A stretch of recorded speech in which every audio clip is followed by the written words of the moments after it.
Vamos falar sobre um casal na primavera. Nós sabemos que a primavera é aquela estação, né, de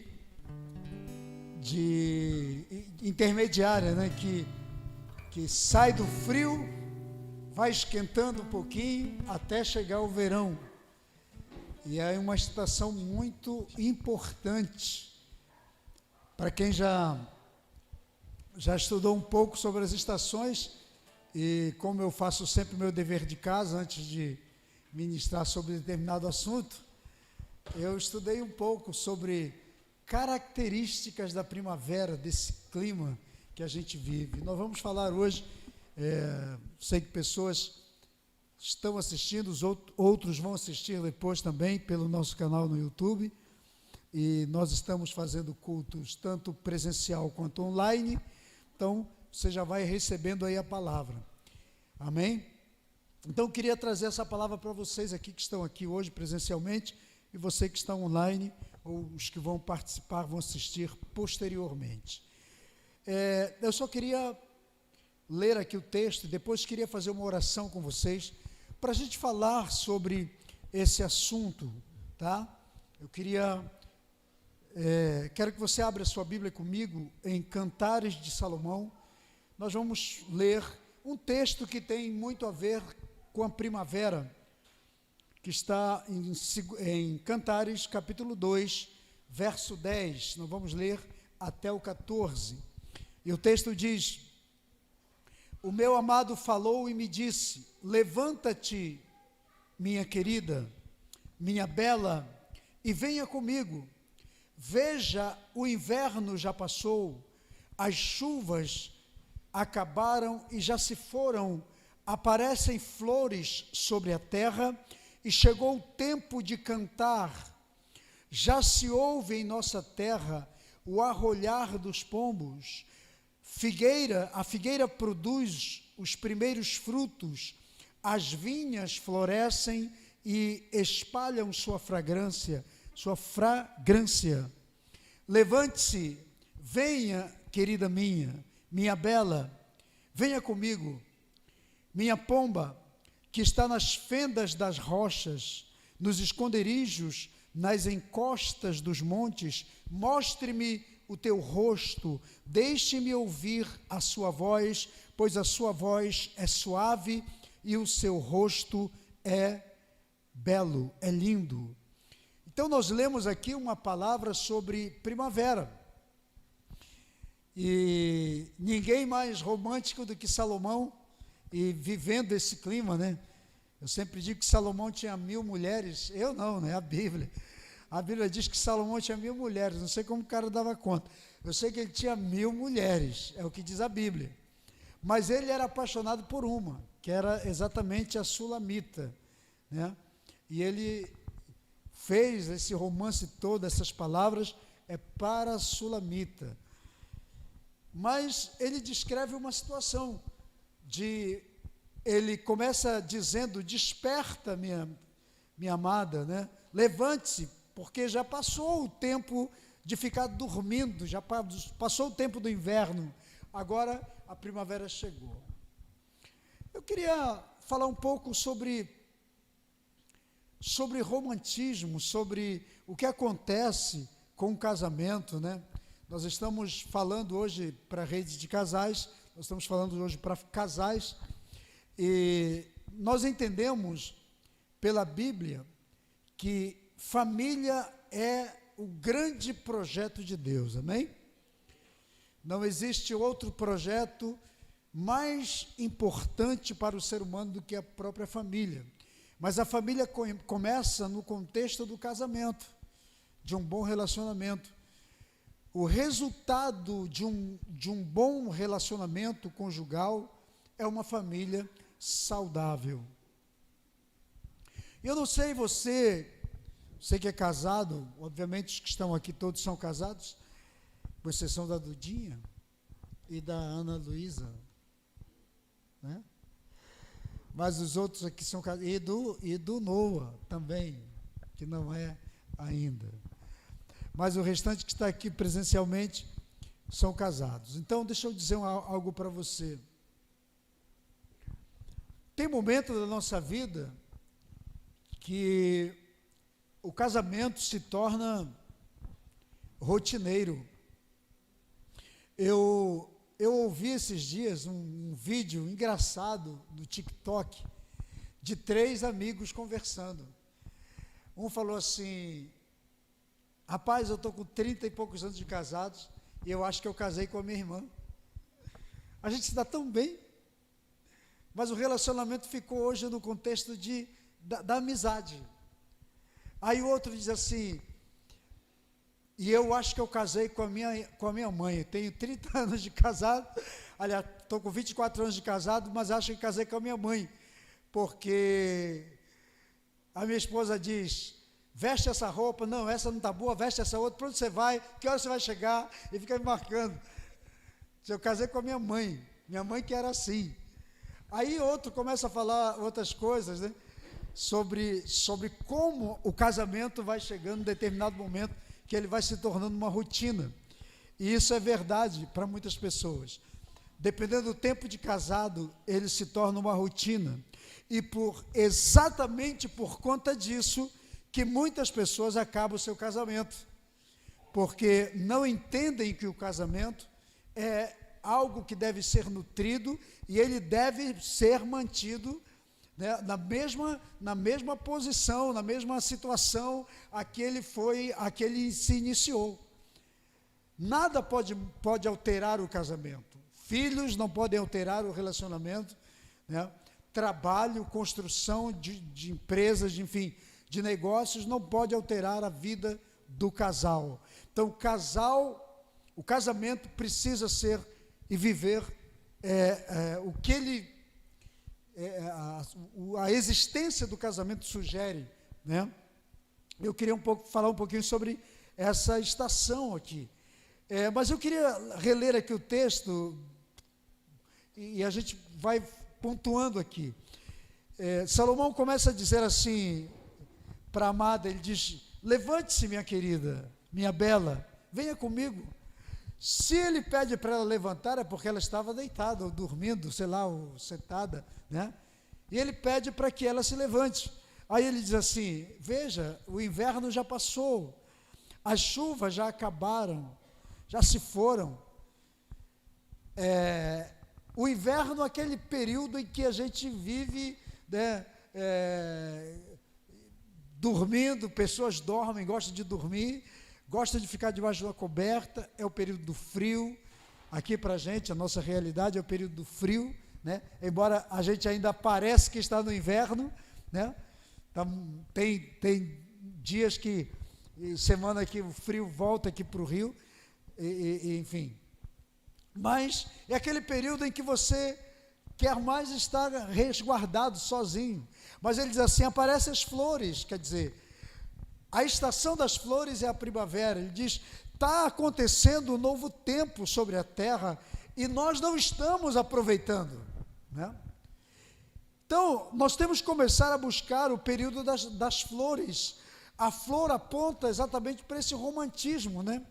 A flor aponta para esse início de construção, de frutificação de algo que é muito importante e muito significativo para o casamento, para o casal. Então, quando a gente fala disso, nós vamos trazer hoje para uma aplicação mais pessoal, nós estamos entendendo que o casal precisa frutificar, amém? E quando eu falo de frutificação, não estou falando de fazer filho, porque tem gente que não quer ter filho, mas deveria ter filho, tem outros que têm até demais, tem outros que têm até de menos, tem outros que não querem, mas eu não estou falando desse tipo de frutificação, estou falando de algo que tem que haver no relacionamento do casal, algo que lhe dê prazer, amém? Para que o casal nunca perca o estímulo, o prazer da presença do outro, porque coisas vão chegando, vão tomando espaço na família. Às vezes filhos tomam conta desse ambiente na vida do pai e da mãe, né? Acaba o romantismo, que é nessa construção da família, da responsabilidade de construção da família. Muitas vezes o casal perde esse prazer de um para com o outro e foca apenas no que está construindo. Isso é ruim, porque o que vai acontecer? Lá na frente, o casamento vai ter um problema, né? Quando você olhar para o casal, já não tem mais prazer. Nós vemos aqui o Salomão dizendo, olha, eu quero ouvir tua voz de novo. Ele até usa a figura do passarinho, da pomba, né? Ele diz, você é minha pomba que anda pelas fendas dos penhascos. E ele diz, saia do esconderijo, me faça ouvir tua voz, porque a tua voz é suave, é doce, é agradável, e o teu rosto é lindo. É interessante que, às vezes, deixa eu falar uma coisa para você sobre essa questão da voz aqui. Eu levo muito para esse lado, porque eu acho que tudo isso aqui são metáforas para falar de realidade que acontece, muitas vezes, no relacionamento. Ele diz, eu quero ver teu rosto é tão lindo. O que faz uma pessoa se apaixonar pela outra? É a beleza da outra, não é? Mas chega um determinado momento da vida, que os afazeres da vida fazem com que a beleza, talvez a beleza do casal, vá se perdendo. A mulher deixa de ser aquela mulher vaidosa, né? De ser apresentável para o seu marido, quando ela estava no período da conquista, e o marido no período da conquista. Normalmente as mulheres se preparam, se arrumam, ficam bonitas, mas vai chegando um momento que o casamento vai relaxando, elas vão relaxando na vida. Eu vou chegar no homem também, calma, mulherada. Mas elas vão relaxando, e chega um determinado momento que o marido não tem prazer naquela mulher. E ele diz aqui, mostre-me o teu rosto é tão bonito, tão agradável. É como se ele falasse, cadê aquela mulher pela qual eu me apaixonei? Né? Quando eu estava te namorando, quando eu estava interessado por você, ou me interessando, eu via algumas qualidades em você, algumas virtudes em você, que eu não vejo mais hoje, porque o casamento foi caindo numa rotina, né? Eles foram entrando pelo inverno, foram se esquivando, se isolando. O período do inverno é o período da hibernação. Muitos animais que hibernam, eles hibernam no inverno. O inverno é aquele período em que os animais se escondem e eles não ficam mais normal, né, se apresentando, vivendo a vida normal. Eles se escondem. E às vezes esse clima vai entrando no casamento e as pessoas vão se escondendo. Ele diz aqui, no verso 14, ele diz, saia dos esconderijos, das fendas, das rochas, das encostas, mostra-me o teu rosto.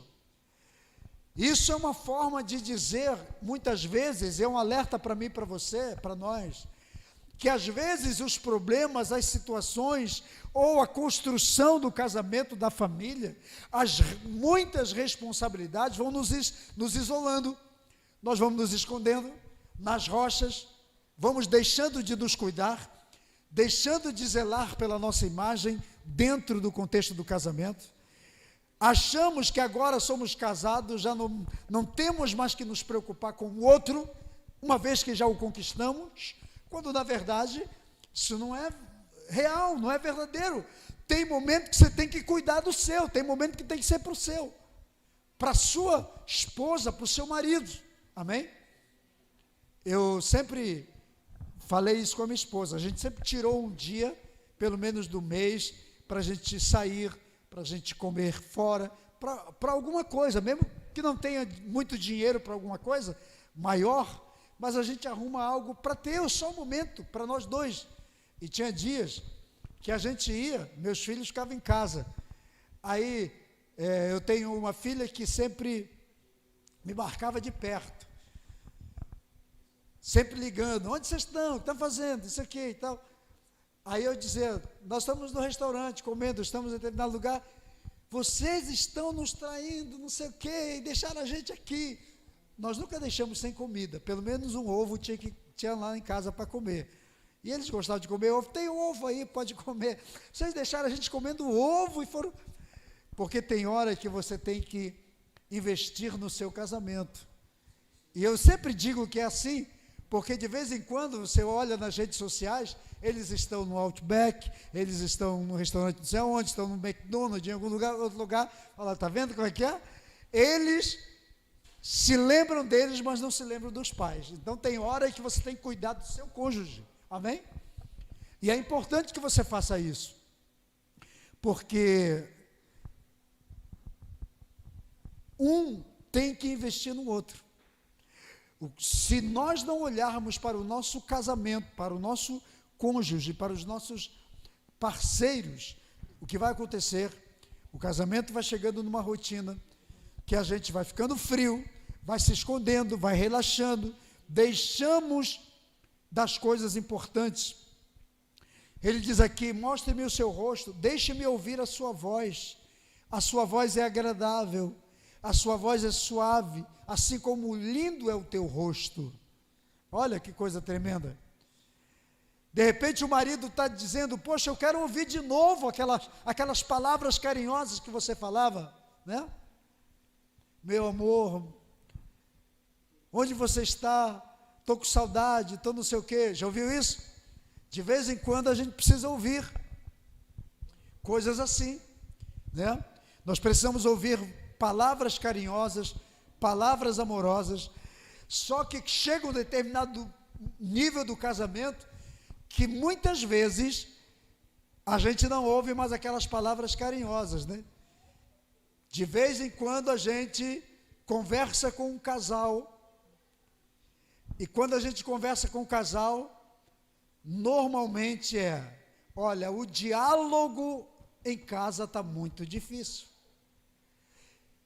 A mulher diz: eu só ouço patada, eu só ouço palavras agressivas, eu só ouço palavras depreciativas, eu só ouço palavras que me colocam para baixo, né?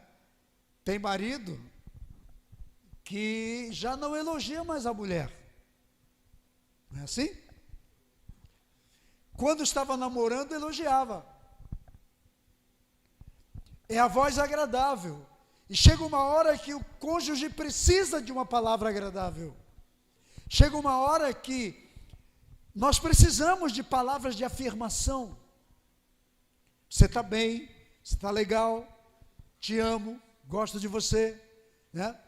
Quem já leu o livro As 5 Linguagens do Amor, sabe disso.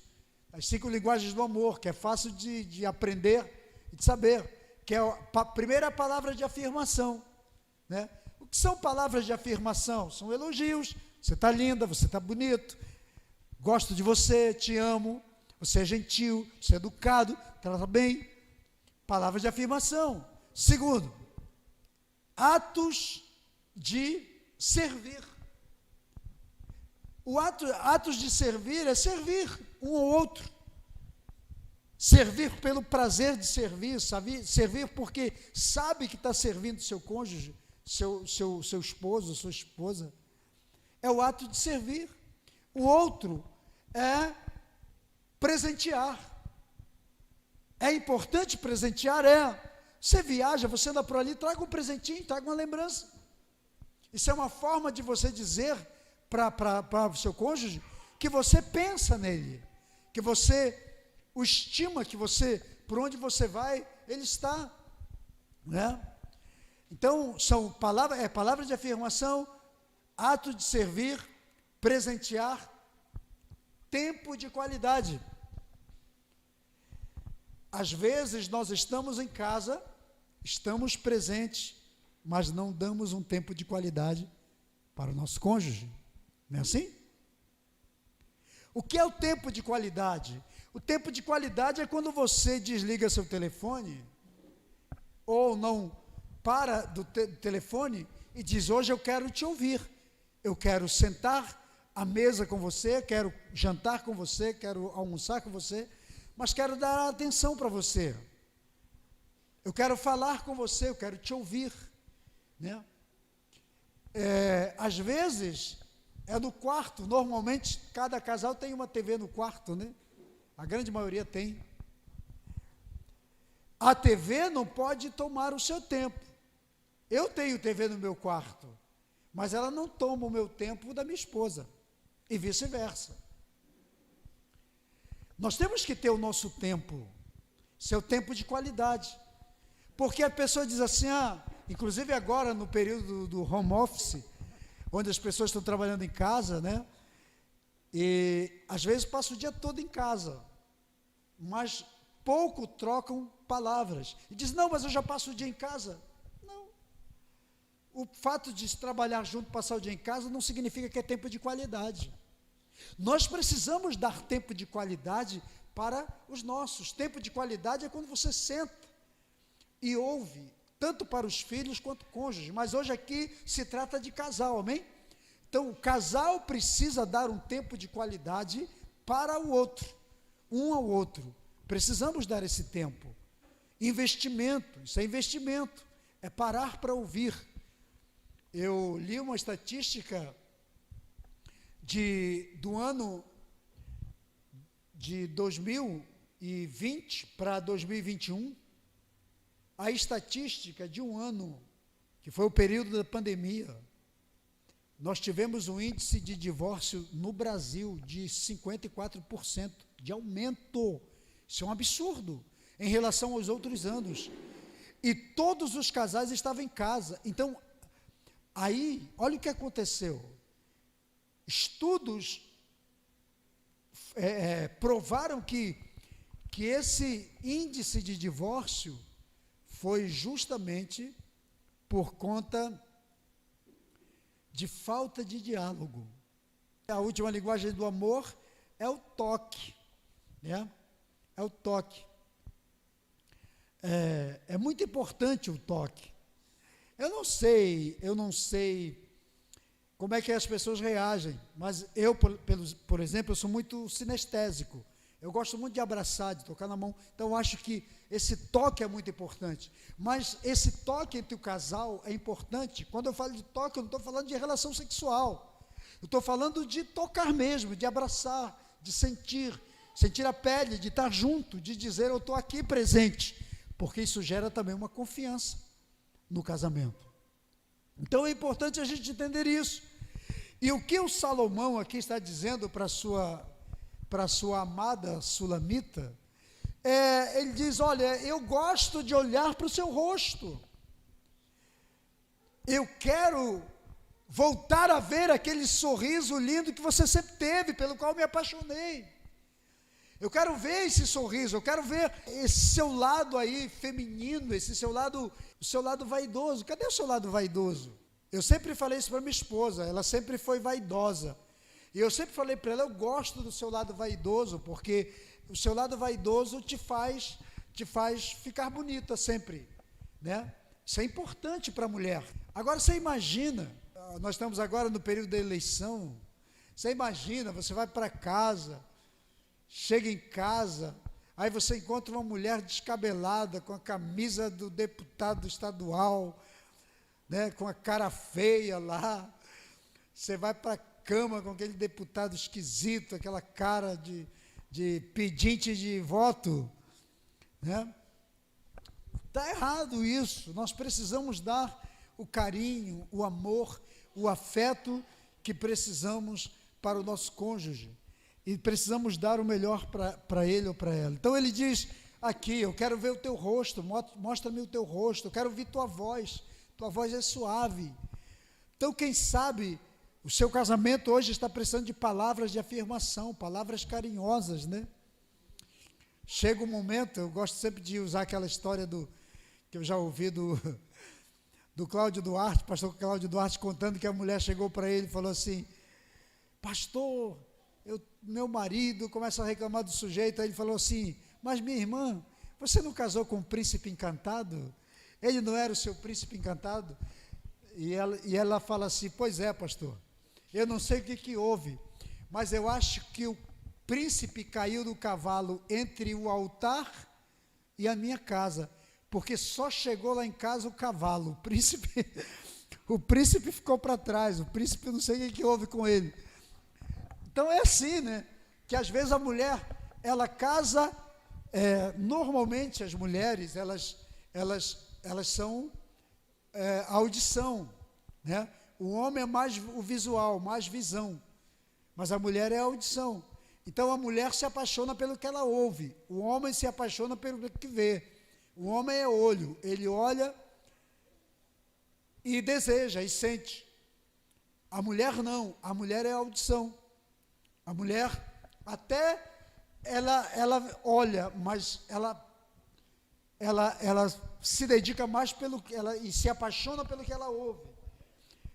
Então ela casa com um homem que a tratou muito bem, que trouxe palavras bonitas, lindas para ela, mas de repente o sujeito casa e vai mudando, as palavras vão mudando, o seu tipo de tratamento, sua forma de falar, de agir, muda completamente. Quem é que quer ficar apaixonada? Ou apaixonado por alguém que só lhe trata mal, né? Que não tem uma palavra de carinho. A mulher se prepara dentro da sua condição, porque depois que casa também, muitas vezes, a condição financeira fica apertada, então a mulher já não tem mais tempo para ir num cabeleireiro, para se arrumar, para comprar uma roupa mais adequada e tal. Então ela está vestindo roupa de 10 anos de casado e aquela coisa toda. Aí o marido começa, na linguagem do carioca aqui, começa a esculacha a mulher, fala isso, fala aquilo, o outro, fala não sabe mais o quê. Quem é que quer viver apaixonado por isso? Por um homem assim?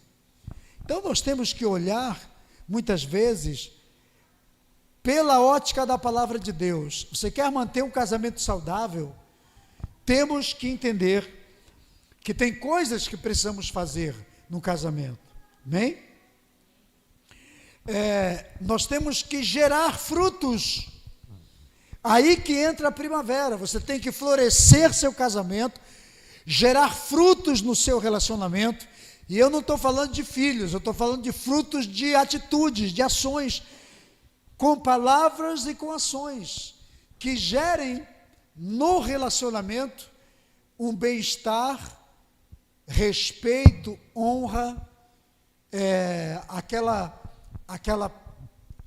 atitude, né, de fazer com que o outro mantenha o interesse, não tenha olho para ninguém, e nem chegue aquele determinado momento de dizer assim: olha, nosso casamento esfriou, nosso casamento acabou, não dá mais para viver, não quero mais viver com você, eu quero o divórcio. Essa é a pior coisa da vida, né? Acho que a pior conversa de um casal é quando eles chegam um dia para conversar e dizem: olha, precisamos conversar. E quando conversam, eu quero o divórcio, não dá mais para viver com você. Aí você começa a perguntar: mas o que aconteceu? O que houve? Por que você está tendo essa atitude? O casamento chegou a esse nível, porque o que deveríamos fazer, o que deveríamos ter feito, nunca, ou deixamos de fazer há muito tempo atrás. Eu comecei a escrever um livro com a minha esposa. Ela teve a visão, a revelação, e deu a ideia, e eu comecei a escrever. E eu perdi esse livro num assalto que tivemos lá em São Paulo. Então eles assaltaram o nosso carro, e o manuscrito estava lá, e levaram. Foram 2 livros, um chamado A Escola de Davi, que eu estava escrevendo, e esse livro, que ela teve essa visão, e eu estava escrevendo junto com ela. Mas o tema é muito bom, a gente ainda vai ressuscitar isso. Chama-se Quando em uma Cama de Casal Só Cabe Um. Ela teve o sonho com esse tema, e é um tema forte. quando em uma cama de casal só cabe um. E eu perguntei, quando em uma cama de casal só cabe um? E ela foi dizendo, e nós trouxemos alguma experiência nossa, logo do início do casamento, e fomos enumerando algumas coisas. E ali, eu percebi algo, que quando em uma cama de casal, que é um tema forte, só cabe um. Quando muitos valores vão sendo deixados. Quando alguns princípios, alguns códigos fundamentais do casamento, eles são deixados de lado. Então vai chegar um determinado momento que o casal vai ficar só. Então vai chegar uma hora que a cama do casal só vai ter um. Entende? Porque todo relacionamento, ele tem princípios que precisam ser mantidos. E se a gente esquecer, ou deixá-los, ou ignorá-los, um dia vamos estar falando sobre problemas que deveríamos ter evitado lá atrás. Então vamos usar aqui o exemplo do Salomão. Ele está despertando sua mulher, que ainda está dormindo, não entendeu que a estação do frio já havia passado, que agora já estavam na primavera, que já estavam vivendo um outro tempo, e ela continuava a mesma, e ele diz, levanta, e tem algo que eu preciso resgatar, eu preciso ouvir sua voz, porque sua voz é suave, é agradável, eu preciso ver o teu rosto, você está escondida, você está se escondendo, eu preciso te ver de novo.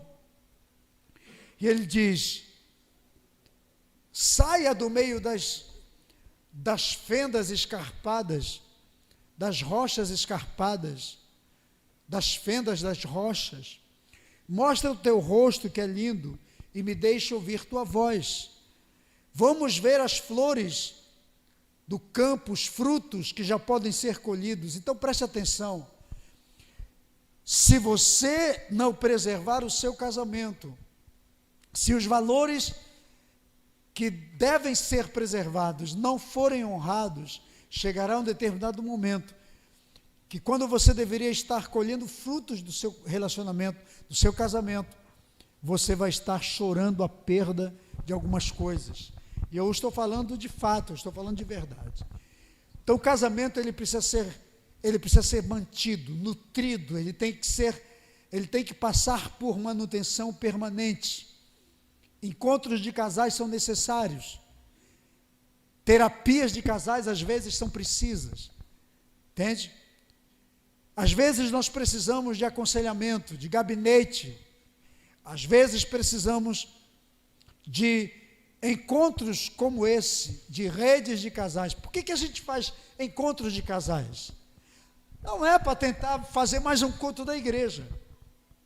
A gente faz encontro de casais para dizer que o casamento é algo que está no coração de Deus, que casamento é algo que Deus preza, que família é algo que Deus ama, amém? Que família é algo que está na mente de Deus, que o casal passa por batalhas, por lutas, por ataques, por guerras. Casamento tem guerra. Se nós fizermos um encontro de casais chamado batalha espiritual do casamento, ou guerra espiritual no casamento, e começarmos a divulgar, eu tenho certeza que nós vamos lotar de casais que estão hoje passando por batalhas espirituais e não sabem como edificar ou equilibrar. Vivemos momentos no casamento que precisamos da ação de Deus. Então vamos entender isso, amém? E outra coisa, vamos também nos interessar por outros casais. É muito importante, no mês que vem nós vamos ter rede de casais, que a gente convide outros casais, que foque em outros casais. Sabe por quê? Porque muitos deles estão na beira do abismo, quando deveriam ser salvos por nós, pelo nosso testemunho, pela nossa vida. né?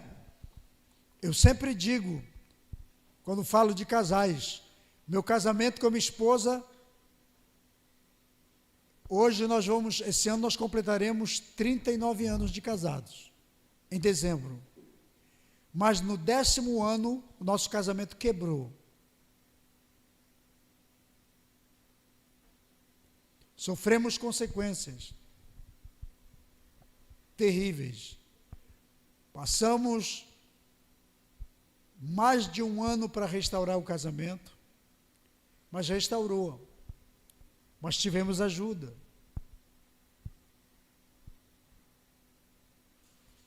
Fizemos encontros de casais.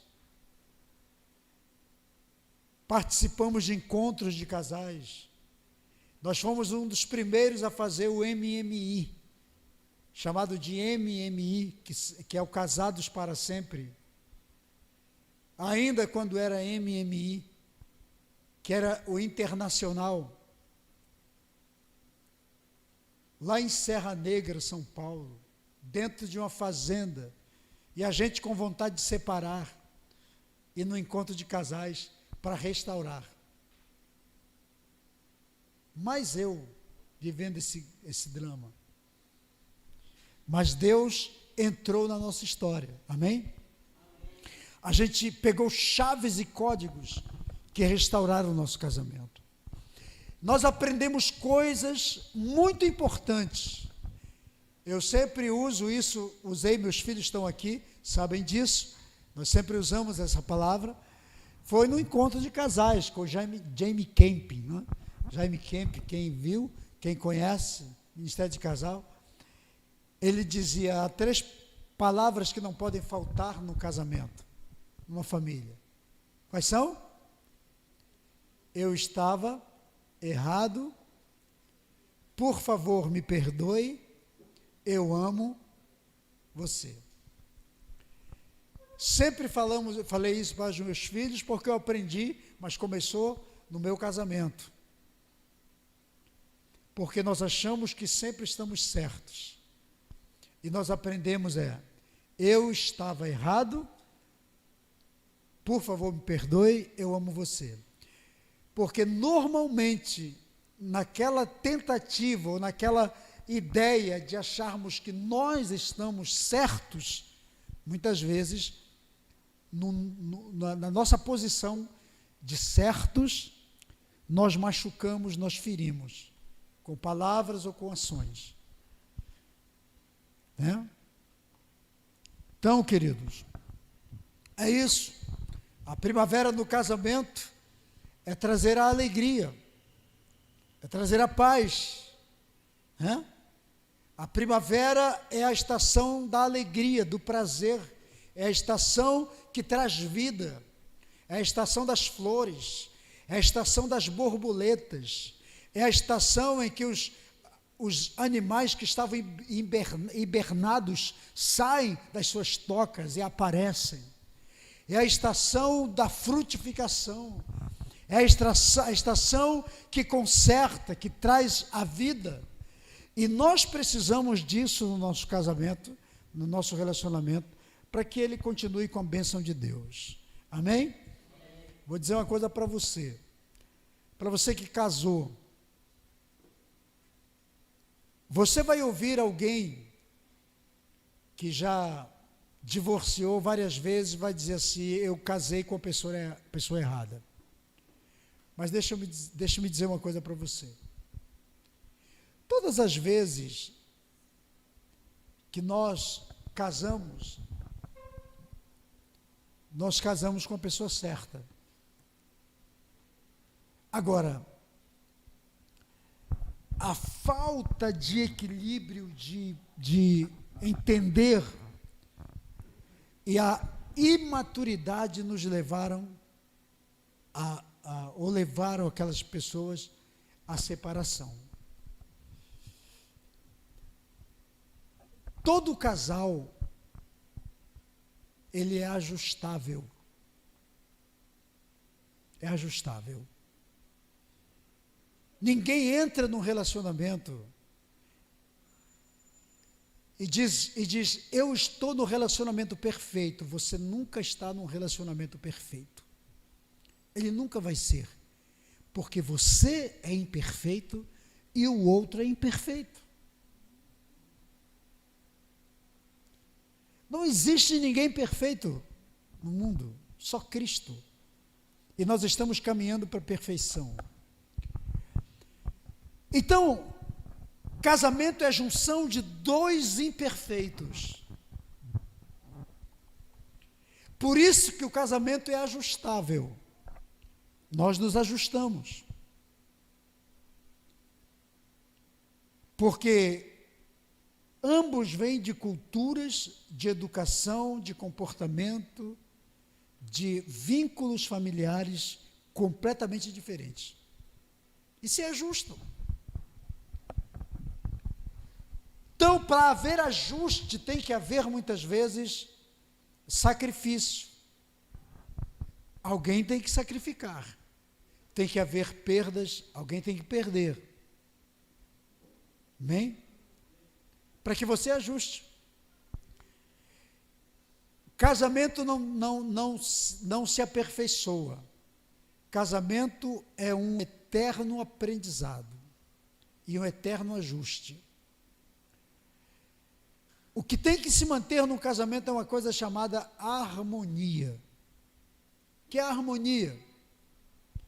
A harmonia é aquela forma de você equilibrar para que não haja atrito, para que não haja conflito, para que não haja separação, divórcio, agressão. Então nós chegamos a esse ponto de harmonização. Mas ninguém harmoniza uma orquestra se não afinar os instrumentos pelo mesmo tom. Não é? Agora, nem todos os instrumentos são iguais, mas eles podem ser afinados no mesmo tom. Numa sinfonia nós temos inúmeros instrumentos. E é isso que gera aquela harmonia sinfônica, linda, maravilhosa. São a diversidade de instrumentos, mas harmonizados por uma afinação, por um diapasão único. O casamento é isso. São instrumentos diferentes, mas que harmonizam pela bênção de Deus, pela harmonia da bênção de Deus do casamento. Amém? Então deixa eu dizer uma coisa para você. A pessoa mais especial para você hoje é o teu cônjuge. A pessoa mais importante da sua vida é o seu cônjuge. Olhe para ele, honre-o, tenha-o como a coisa mais preciosa da sua vida. Nós vivemos numa cultura que diz o seguinte: eu já ouvi muita gente dizer assim, eu não deixo meu filho por ninguém. Não é assim? Homem, mulher, se arruma qualquer um, qualquer hora, onde você quiser. Essa é a ideia do sistema, do mundo. Mas a ideia de Deus é até que a morte que nos tornemos uma só carne. Se isso é verdade, quando você casa,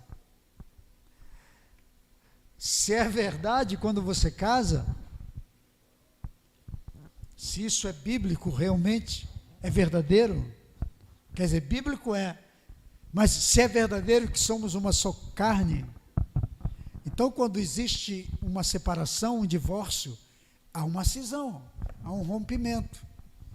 Então, um leva um pedaço do outro. Não é assim?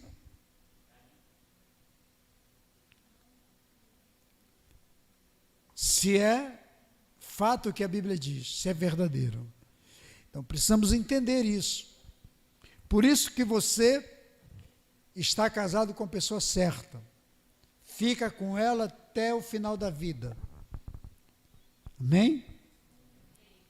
Fica comigo até que a morte nos separe. Eu já ouvi alguém falar assim: depois de morrer eu venho pegar no seu pé. Então isso aí é cão, você vai virar capeta se morrer. Tem alguém que já me falou isso. Eu vou voltar, se você arrumar outra, eu vou pegar no seu pé.